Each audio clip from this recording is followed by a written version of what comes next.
Ladies and gentlemen. Ladies and gentlemen. Very exciting, big event. Everybody's excited, huh? Bring the family. Bring your friends. We're Cinemadness podcast.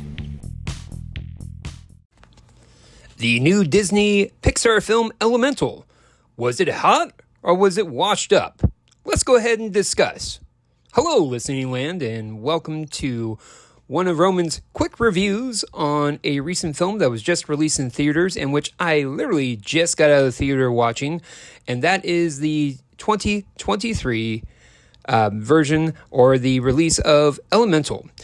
Elemental stars the voice work of Leah Lewis, who plays a young sparky flame named Ember as she befriends a water element known as Wade, played by Mamadou Athie.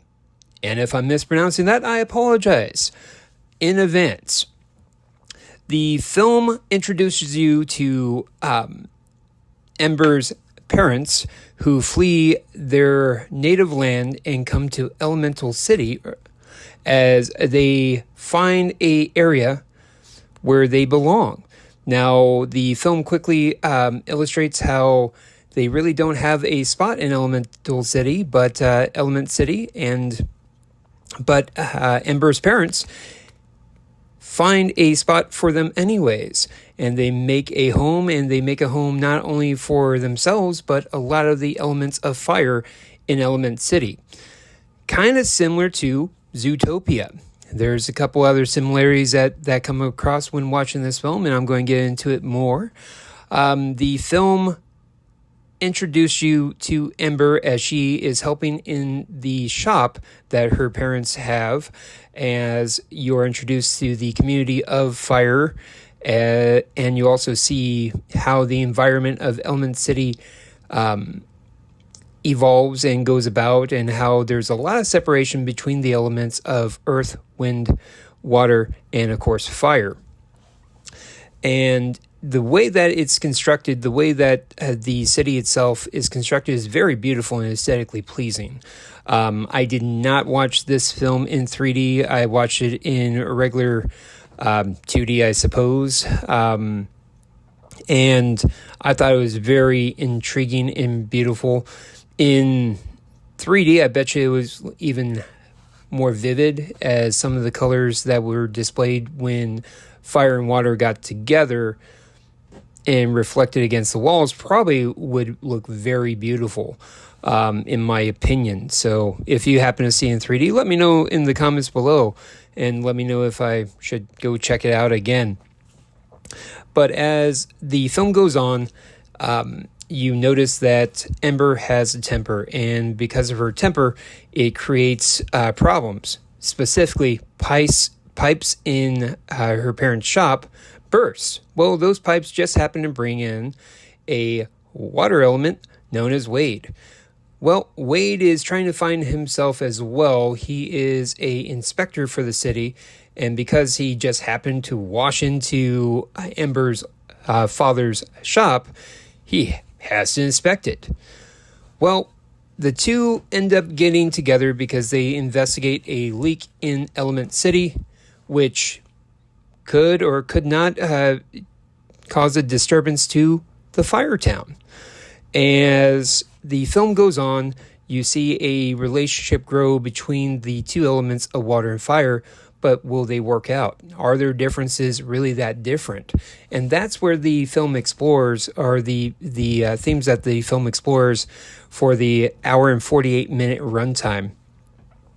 All in all, this was a film that I took my son to, and it was something that, unlike other Disney Pixar films where there's a lot of laughter, it was kind of a heavy film. It was very akin to the movie Soul in terms of the themes that were discussed, in terms of some of the animation and viewpoints.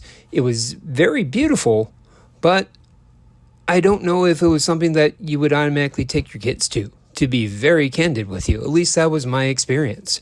As the film continues on, it does quickly feel a lot like a little bit of Look Who's Coming to Dinner with Sidney Poitier and Audrey Hepburn and Spencer Tracy. highly recommend that film. In that film, you have Dr. Patience. I may be mispronouncing his last name. Sorry, guys. Don't yell at the recording. He takes his white fiancée to meet her parents in San Francisco, and there's a lot of racial tension in that dinner, especially as Sidney Poitier's character's parents show up as well, as they talk about how the relationship does not work in 1967 America. And there are some underlying themes to that are brought up, but in some very intelligent and 21st century ways that I think that are worth viewing and being open to. But a lot of the film did remind me of My Big Fat Greek Wedding, in respect of you have the old ways still being clung in onto, as the new ways are forcing themselves into common knowledge and common society. I personally found it very enjoyable. I found the characters to be very deep and thoughtful. I just did not feel that this was overall a kid's film. So let's go ahead and see how it turned out in terms of the grade points. So on a scale to 1 to 5 flames, I give this movie 3.5 flames. The visuals were great. The characters were very interesting. It's just in terms of the overall value, in terms of the need to watch this film, I personally think that this is something that if you really want to go see in the theaters, great. I would probably recommend maybe doing 3D and spend the extra money, just because it seems like it would be a very interesting spectacle. But the story itself is a bit heavy for a kid, in my opinion. At least a younger kid, maybe a teenager, it would be great, especially if they're starting to develop feelings and young love and everything to that accordance. That could be something that might be a little bit easier to be enjoyed.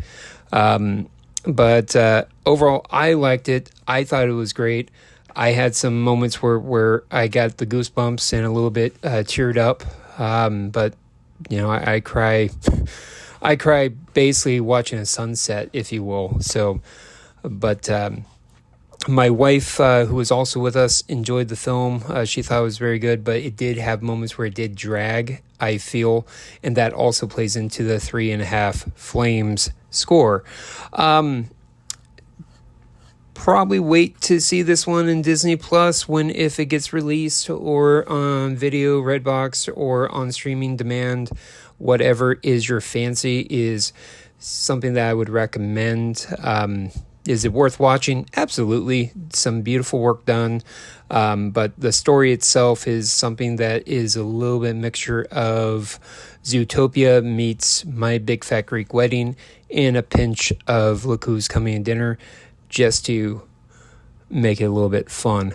But all in all, I thought I enjoyed it. But I will probably not be in any rush to see it again, unlike other films that I've seen recently. But that's my thought. I would love to hear what you guys thought. Please put down your comments below. Let me know how many times I mispronounced characters' names. Let me know if you agree or disagree with my point of view. By all means, we welcome it. And please be certain to check out the rest of the content that we have here at Cinemadness, the podcast. We have some brilliant reviews by Allison and, of course, Adam. Be certain to check it out and let us know how we're doing. Thank you very much for stopping by, and I'll see you in the theaters, guys.